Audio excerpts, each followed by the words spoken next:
Yes, good morning children. Welcome back to our science class.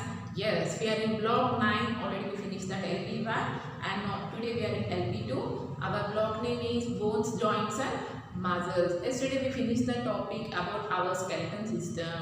Yes, we finished the topic yesterday about the skeletal system. Yes, today we are in LP2, that is movable joints. Yes children, what is our topic today? That is movable joints. Okay, and today's our aim is differentiate between movable and immovable joints. Okay, now we are moving to the keywords joints, movable and immovable. Yes children, yeah, just imagine if you cannot bend your elbow and wrist and fingers, what will happen? What will happen? Just imagine yourself. Is it possible to hold anything? If I want to take the pencil, I have to bend my fingers and I have to bend my wrist, right? If I can't bend my wrist and fingers, it is not possible to hold the pencil, right? Okay. Now tell me what is which part helping the bending of the wrist and fingers? Is there any special thing is there? Yes, in our body joints is there.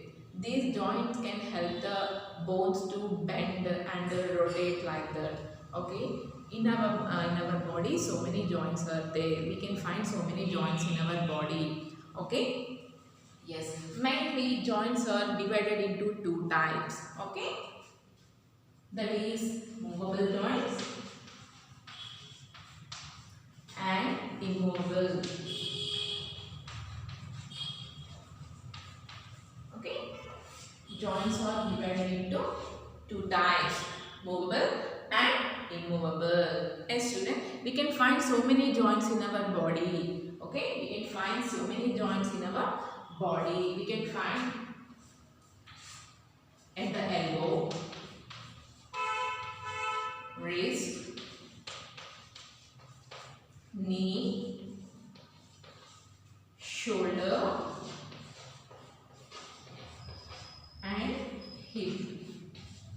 Yes, and we can find in the head also. Yes, and that is skull and rib cage.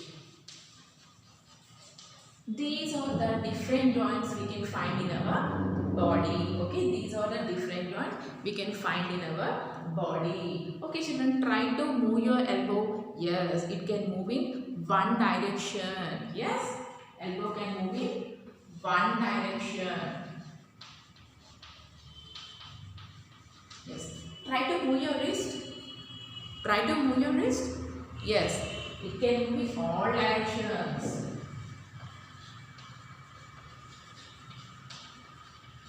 Yes, it can move in all directions. Yes, try to move your knee children. Yes, it can also move in all directions.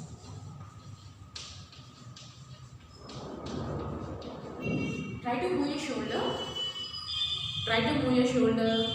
Yes, it can move. It can move and it can helps to rotate the hand in a full turn. Yes, see children, it can try to. It can rotate the hand in a full turn. Yes. Try to move your hip children. Yes, it can hip joint can help a leg to rotate a full turn. Okay, and we can find the joint at the ankle also. Yes, and ankle also can move in all directions. If you can move your ankle joints also move in all directions. And we can find the skull joint and ribcage joint in our body. These joints cannot move. Okay, so that's why we call this as immovable joints, because the skull and ribcage cannot move. Okay, try to move your skull. Is it moving? No. Skull and ribcage are the immovable joints. But these immovable joints, mainly in the kids, these immovable joints can grow in the bones help. Okay, these immovable joints can grow mainly in the kids we can see. Okay, yes children. Yes children, now you can open your content book. Movable and immovable joints. A joint is a place where two bones meet. We have joints in our shoulder, hips, elbow, knee and ankle. The joints that allow movement are called movable joints. There are four main types of movable joints: pivot joint, hinge joint, ball and socket joint, and gliding joints. These are the four different types of mobile joints in our body. Okay, now see the next paragraph. The joints in our skull do not allow any movements and are called immovable joints. Immovable joints. See here children, the boy is using his joints to play the ball. To kick the ball he is using his joint, right? Here you can see the images. Skull is the immovable joint and shoulder, elbow and knee are the movable joints, isn't it children? Yes children, now you can open your volume. See S2, that is movable joints, and complete the table. Here you can see the so many pictures. Name of the joint, that is elbow. Already example is there. Is it movable or immobile? How is it used? And see the second one, that is neck. In the neck also we can find the joint. Is it mobile or immobile? And how is it used? Yes. And the third picture is, that is shoulder. Yes.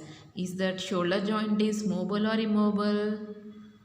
Yes. How the shoulder is help to in our body? Yes. See the fourth picture, that is a skull. Is the skull movable or immobile joint? Yes. How is it used? And see the second question. How is a joint in the skull different from the joint at the ankle? Yes. See the third question. Name two movable joints that are similar in their. See the third question. Name two movable joints that are similar in their movement. As children, you can see the content book, read the content book and complete the volume. Thank you children.